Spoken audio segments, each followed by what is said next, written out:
little presentation, and this is called the 5 Kernels of Corn. So our youth and our children's church are going to be presenting, and we're going to pass the microphone, so just hold it so it doesn't squeak.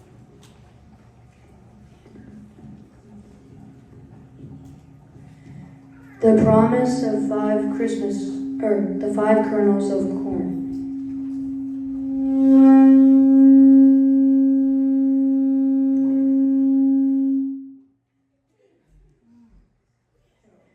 The promise of 5 kernels of corn.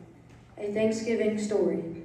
November 11, 2020 marked the 400th anniversary of the Pilgrims landing in Plymouth, Massachusetts. This year marks the 405th anniversary of the first Thanksgiving held in North America in November 1621. Governor William Bradford declared a day of Thanksgiving, and the Pilgrims celebrated with 90 Indians enjoying a 3-day-long feast. The harvest of 1621 was abundant thanks to the help of their friend, an Indian named Squanto.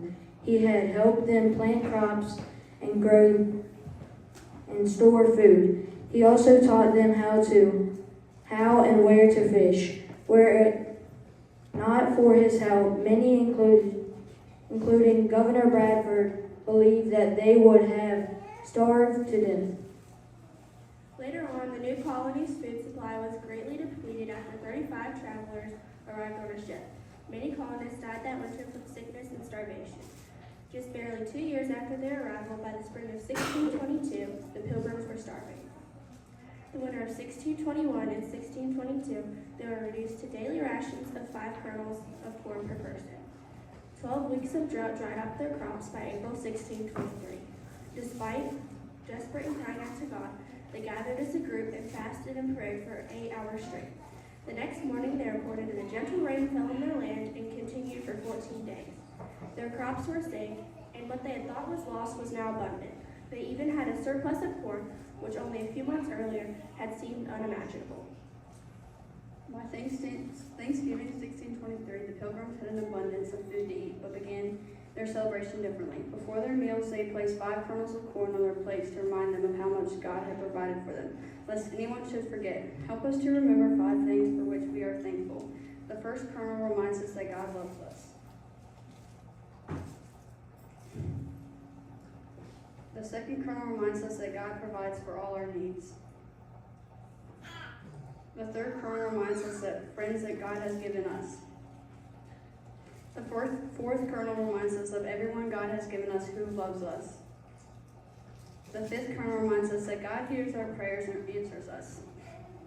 Facing their starvation, they pressed on. They looked inward and confessed their sins, asking God to have mercy to save them. As a result of God's mercy and providence, they survived. The 5 kernels of corn helped them remember their arduous journey just 3 years prior. They traveled across the Atlantic Ocean in a cargo ship, not meant for passengers. Their destination was Virginia to reach an already settled area. Instead, they landed in a deserted, barren land in a bitter cold winter in Cape Cod.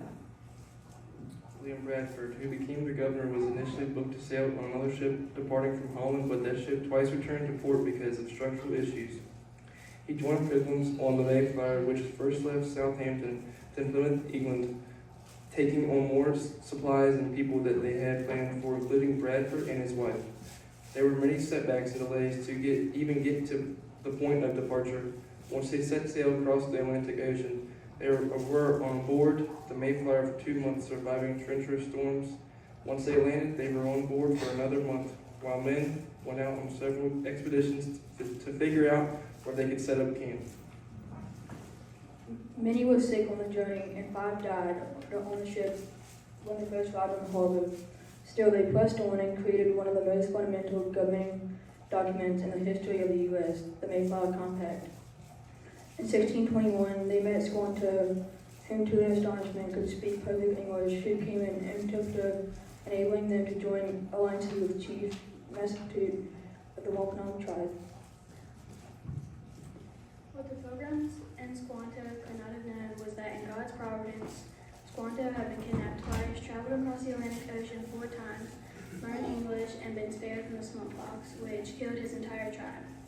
While he was gone, the Pilgrims arrived in an uninhabited land where his tribe had been living that could have otherwise been hostile towards them. If Squanto had not been able to return to his homeland without all the help he received along the way, he would not have been able to help the Pilgrims survive.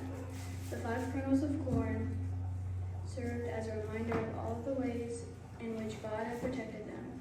Now, 404 years later, that testimony lives on through the 35 million direct descendants from the Mayflower, as recorded by the Mayflower Society. William Bradford wrote, "As one small candle may light 8,000, so the light candle here has shone unto many. Yeah, in some short to our whole nation, we will have noted these things, so that you might see their worth and not lose what your father has obtained with so much hardship."